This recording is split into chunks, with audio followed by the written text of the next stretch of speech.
आप की अदालतमध्ये आम आदमी पार्टीचे नेते कुमार विश्वास यांच्यावर आरोप आहे की राजकारणात हे अयोग्य आहेत। आता तुमची ही कविता ऐकल्यानंतर मला वाटतं की जेव्हा तुम्ही राजकारणात प्रवेश केला होता, अरविंद केजरीवाल आणि तुम्ही मिळून राजनैतिक पक्ष बनवला होता, तुम्ही म्हणाला होता मी तर कवीचं मन घेऊन आलो होतो, राजकारणाचं डोकं माझ्याकडे नाहीये। तर तुम्हाला वाटतं की तुम्ही इकडून चूक केलीत? नाही, चूक तर नाही। जसं माझ्याबद्दल बोललं जातं की तुम्ही पार्ट टाइम राजकारणी आहात, म्हणून पूर्ण वेळ राजकारणी नाही आहात। मी आप की अदालतच्या दर्शकांना विचारू इच्छितो की माझा पक्ष तर सोडा, कोणत्याही पक्षामध्ये ही कोण लोक आहेत जी ना आमदार बनलेत, ना मंत्री बनलेत, ना संसद बनलेत, पण हे 30-30 दिवस नवीन नवीन जॅकेट आणि सदरे घालून विमानातून पूर्ण चंडाळ चौकडे घेऊन इथून तिथून फिरत राहतायत।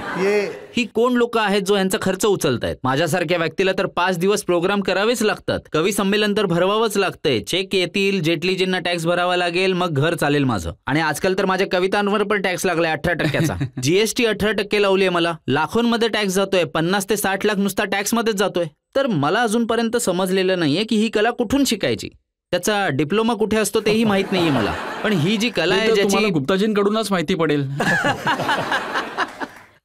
नाही, पण अशी गुप्त विद्या तर मला नाही जाणून घ्यायची, जी मनाची उपयुक्त विद्या आहे ती माझ्यासाठी पुरे आहे। नाही, पण मनीष सिसोदिया यांचं म्हणणं आहे की फक्त टीव्हीवर येऊन बोलून नाही चालणार, आणि ही गोष्ट ते टीव्हीवर येऊन बोलले। हे ते टीव्हीवरच येऊन बोलले की टीव्हीवर येऊन बोलू नका, तर ते आता पण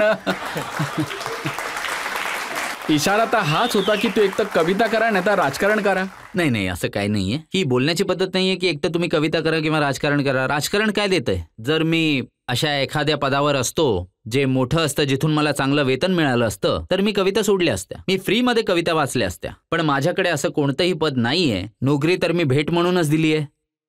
लाखो करोडोंचं सरकार असेल, पण मी पुन्हा हेच सांगेन की सचिवालयामध्ये मी पाणी आणि चहा पण प्यायलो नाहीये। तर मला समजत नाहीये की बाकीच्या पक्षांमध्ये मी पाहतो की विमानामध्ये लोक भेटतात। पटनाला जाताना मला एक नेता भेटला जो आमदार नव्हता, मंत्री नव्हता, पण फक्त पक्षाचा नेता होता। म्हणे कुमारजी रॅलीमध्ये जाता, मी म्हटलं कवी संमेलन आहे, तर म्हणता अजूनही करता? मी म्हणालो मी अजूनही करतो, पण तुम्ही काय करताय? माझं तर तिकीट ऑफिसमधून बुक झालंय, पण तुमचं तिकीट कोणी खरेदी केलं? हा प्रश्न माझा अजूनही सुटलेला नाहीये। भारतीय राजकारणाचे चाणक्य हा प्रश्न सोडू शकतात। तुम्ही तर खूपच स्पष्ट बोलणारे व्यक्ती आहात, योगेंद्र यादवच्या वेळी गप्प का होतात मग? खूप चांगला प्रश्न आहे तुमचा। मी तुम्हाला सांगतो की त्यावेळी मी जास्तीत जास्त प्रयत्न केले होते। माझे आणि प्रशांतजींचे वैचारिक दृष्टिकोन 180 डिग्रीचे आहेत। मी सेंटर टू राईट आहे, तर प्रशांतजी सेंटर टू लेफ्ट आहेत। पण प्रशांत भूषण सारखा खऱ्यासाठी लढणारा इमानदार माणूस आणि चांगला मित्र मिळणं हे दुर्लभ आहे। योगेंद्र यादव यांच्याशी माझी असहमती आहे, पण या देशामध्ये संप्रेषणवरती जे मोठमोठे मास्टर आहेत जे खूपच इमानदारीने आपले आयुष्य व्यतीत करत आहेत, त्यातले एक म्हणजे योगेंद्र यादवजी। मी माझी पूर्ण ताकद लावली होती की त्यांच्याबरोबर समझोता झाला पाहिजे, पण नंतर एक क्षण असा आला की मला सगळ्यांसमोर बोलवून सांगितलं की सरजी बाकी सगळं तर ठीक आहे, पण आता हे आणि हे आहे, तुम्हीच निवडा ह्यांच्यापैकी। आणि मला वाटलं की आंदोलनासाठी आम आदमी पार्टी करता किंवा आम आदमीच्या भविष्याकरता ही निवड आपल्याला आता करावी लागेल, आणि नंतर हळूहळू सगळ्यांना लाईनीवर घेऊन येता येईल। विरोधी विचार असो, असहमत विचार असो, त्यांना स्वीकार करावं लागतं। पण ती माझी चूक होती, आणि जसं मी आत्ताच सांगितलं की चुकीला इतिहासामध्ये माफी नसते। आज जर मी मृत्यूशय्यावर पडून राहिलेलो आहे आणि मी माझ्या मृत्यूची प्रतीक्षा करत आहे, तर ह्यावेळी माझ्या मनात सुद्धा हेच भाव आहेत की कदाचित जेव्हा चीरहरण होत होतं तेव्हा मी जर गप्प बसलो नसतो आणि जोरात आवाज केला असता तर बरं झालं असतं। योगेंद्र यादव यांचं एक ट्विट बघितलं मी, त्यांनी सांगितलं की ज्यावेळी हे बोललं गेलं होतं की अरविंद केजरीवाल यांनी 2 करोड घेतलेत, मला त्याच्यावर विश्वास नव्हता, पण आज असं वाटतंय की माझ्याकडून चूक झाली। राजकारण परसेप्शननी चालतं रजतजी, आणि आपण काय केलं काय नाही केलं या निर्णयामध्ये तर मी सहभागी नव्हतो। त्यात एकच व्यक्ती सहभागी होता ज्याबरोबर माझा वाद अजिबात नाहीये।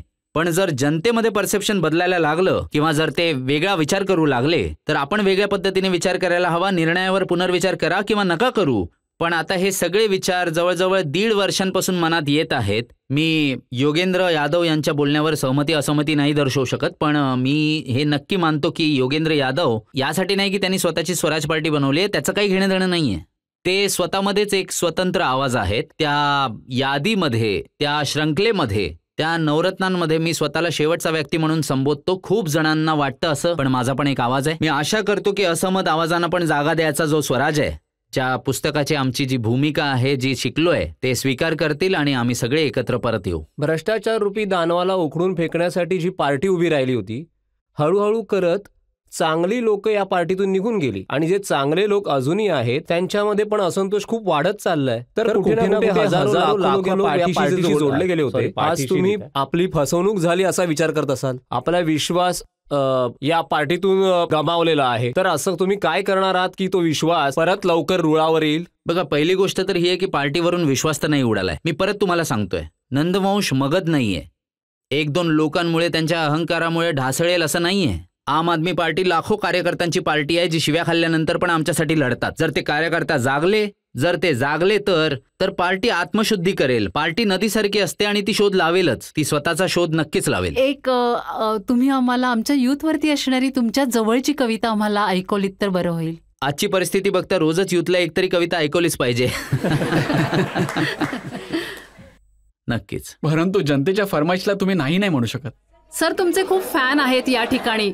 सर, तुमचे खूप फॅन आहेत इकडे. स्वयं से दूर हो तुम भी, स्वयं से दूर हैं हम भी, बहुत मगरूर हो तुम भी, बहुत मगरूर हैं हम भी, बहुत मशहूर हो तुम भी, बहुत मशहूर हैं हम भी, अतः मजबूर हो तुम भी, अतः मजबूर